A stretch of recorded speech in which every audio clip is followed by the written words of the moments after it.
السلام علیکم، Pakistan defence analysis میں خوش آمدید۔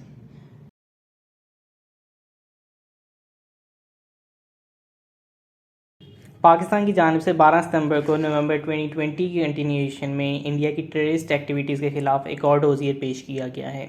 ڈوزیر کے اندر آڈیو، ویڈیو، ڈاکومنٹری اور ایون لوکیشنز موجود ہیں، نہ صرف ان ہیومن رائٹس وائلیشن کی، وار کرائمز کی اور جینوسائڈ کی، جو کہ انڈیا کی جانب سے اس وقت کشمیر میں ڈھائے جا رہے ہیں، جن میں ریسنٹلی جو ہے کشمیر کے سب سے پرومیننٹ لیڈر سید علی گیلانی کو ان کے دفنانے کے باقاعدہ حقوق بھی نہیں دیے گئے۔ دنیا کی شاید سب سے زیادہ بڑی ہیومن رائٹس وائلیشنز جو ہیں اس موقع پہ انڈین انلیگلی آکوپائڈ کشمیر میں جاری ہیں۔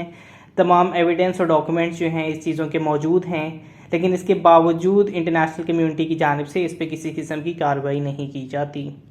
دوسرا جو اہم حصہ ہے اس میں پاکستان کی جانب سے کوآرڈینیٹس فراہم کیے گئے ہیں جو کہ داعش کے یا ISKP کے انڈیا میں موجود ہائیڈ آؤٹس کے ہیں۔ اس بات میں کوئی شک نہیں ہے کہ انڈیا کی جانب سے ان ISKP یا داعش کو سدرن انڈیا کے ایریا میں، اسپیسیفکلی کیرلا کے ایریا میں یا کرناٹکا کے ایریا کے اندر جو ہے وہ ٹریننگز دی جاتی رہی ہیں۔ یہ چیز بھی اہم ہے جاننے کے اندر کہ ISKP یا داعش کی موجودگی جو ہے پاکستان کی جانب سے کلیم نہیں کی جا رہی، اس کو UN رپورٹ سے پہلے ثابت کیا جا چکا ہے اور UN میں یہ بات موجود ہے۔ صرف اس موقع پہ جو کوآرڈینیٹس فراہم کیے گئے ہیں وہ کیرلا یا کرناٹکا کی سائڈ کے نہیں ہیں، بلکہ پاکستان کے بارڈر ایریاز کے قریب ان ISKP اور داعش ایلیمنٹس کے شواہد موجود ہیں۔ راجستھان کے ایریا کے پاس یہ ٹیررسٹ کیمپس موجود ہیں، لیکن اس کے ساتھ اپ نارتھ اتراکھنڈ کے ایریا کے پاس بھی جو ہے یہ کوآرڈینیٹس فراہم کیے گئے ہیں۔ تو یہ بہت ہی سیریس کنسرنز جو ہیں پاکستان کے حوالے سے ہیں اور ان چیزوں کو پبلک لیول پہ ہائی لائٹ کرنے کی ضرورت موجود ہے۔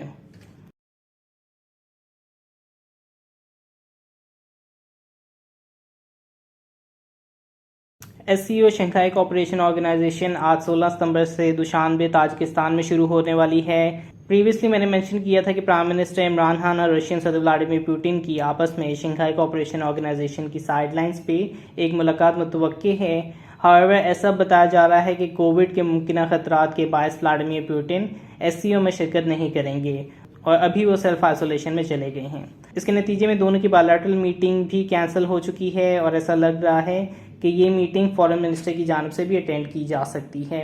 لیکن آج پرائم منسٹر عمران خان جو ہے تاجکستان کے لیے روانہ ہو گئے ہیں اور اس چیز کی رومر جو ہے کلیئر ہو چکی ہے۔ اور ولادیمیر پوٹن کے علاوہ بھی مختلف سینٹرل ایشین اسٹیٹس کے سربراہوں کے ساتھ ان کی بہت اہم ڈیولپمنٹس ہونی ہیں۔ افغانستان کے حوالے سے تو بات ہونی ہی ہونی ہے۔ اس میں جو بیلٹ اینڈ روڈ انیشیٹو ہے وہ بہت اہم ٹاپک ہے، کیونکہ چائنا کی ٹریڈ ایکسپینشن کے لیے افغانستان ایک بہت اہم ملک ہے۔ پھر CPEC China Pakistan economic corridor کے حوالے سے، جس کے بارے میں طالبان نے بھی بہت انٹرسٹ شو کیا ہے۔ آپ جانتے ہیں کہ اگر پاکستان کو سینٹرل ایشیا میں ریچ حاصل کرنی ہے تو اس کے لیے افغانستان میں امن اور استحکام بہت ضروری ہے۔ اگر افغانستان کے اندر فیوچر میں امن و استحکام ہوگا تو ہی فیوچر کے اندر جا کے پاکستان مختلف پروجیکٹس، ان میں جو اہم پروجیکٹس ہیں وہ پاکستان، ازبکستان اور افغانستان ریلوے لائن جو کہ سمرقند سے پشاور تک میجرلی ٹریڈ کے لیے استعمال کی جا سکے گی۔ پھر ایون ٹاپی کا پروجیکٹ یعنی ترکمانستان، افغانستان، پاکستان اور انڈیا کا جو گیس پائپ لائن کا پروجیکٹ ہے، یہ تمام پروجیکٹ جو ہیں وہ فرویشن کے اندر آ سکتے ہیں، لیکن اگین یہ تمام چیزیں جو ہیں افغانستان کی اسٹیبلٹی کے ساتھ منسلک ہیں اور اس کے لیے پاکستان اور سینٹرل ایشین اسٹیٹس جو ہیں افغانستان کے حوالے سے فیوچر لاہے عمل پر ڈسکشن کریں گی۔ اس کے علاوہ افغانستان ایک بہت اہم ٹاپک ہے، نہ صرف اس معاملے سے کہ اس کا فیوچر رول کیا ہوگا، بلکہ اس حوالے سے بھی کہ اسلامک ایمریٹ آف افغانستان کو فیوچر میں SCO کے اندر شامل ہونے کی اجازت بعد میں دی جائے گی یا نہیں، both as observer and full member status کے طور پہ۔ ممکنہ طور پہ ایران کو بھی فل ممبر اسٹیٹس آنے والے سالوں کے اندر دیا جا سکتا ہے۔ سو چند بہت اہم ڈیولپمنٹس ہیں وہ اس حوالے سے سامنے آ سکتی ہیں۔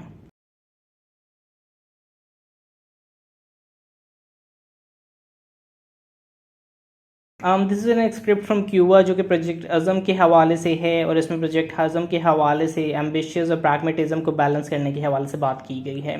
آئی تھنک یہ former air chief marshal Sohail Aman کی اسٹیٹمنٹ سے بھی یکساں ہیں، جس میں بیسکلی انہوں نے US، چائنا، UK یا فرسٹ ورلڈ کنٹریز کے ساتھ پاکستان کے فیوچر گولز کا موازنہ کرنا ایک طرح سے ناجائز قرار دیا ہے، کیونکہ آف کورس ان کے پاس اس طرح کے بجٹ کانسٹرینٹس موجود نہیں ہیں جس طرح سے پاکستان فیس کر رہا ہے، اور ہر ملک کے اپنے ایمز اور اپنے گولز ہوتے ہیں اور اس کے مطابق ہی ہمیں آگے بڑھنا ہوگا۔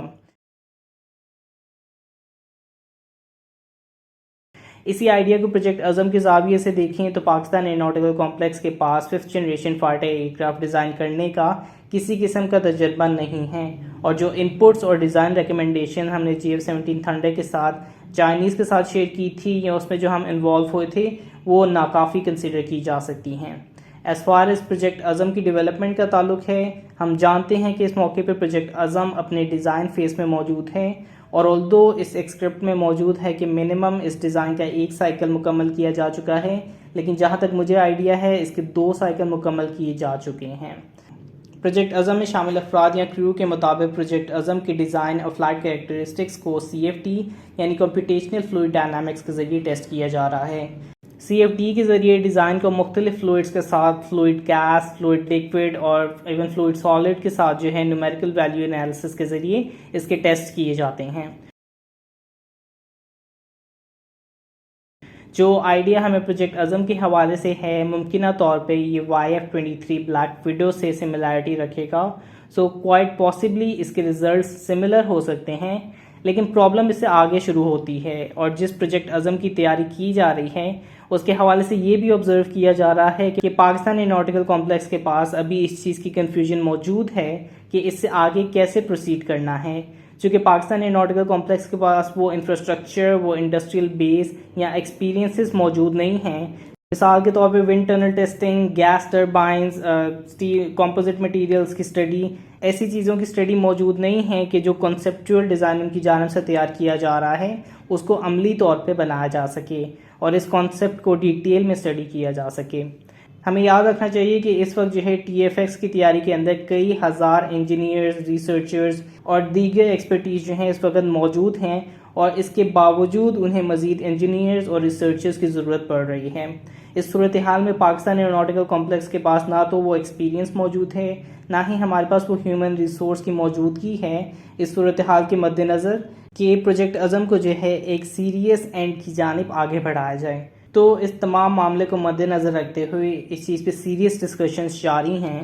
کہ کیسے پاکستان ایروناٹیکل کمپلیکس جو ہے فورن پارٹنرز کے ساتھ 5th generation fighter aircraft کی ڈیولپمنٹ میں شامل ہو سکتا ہے۔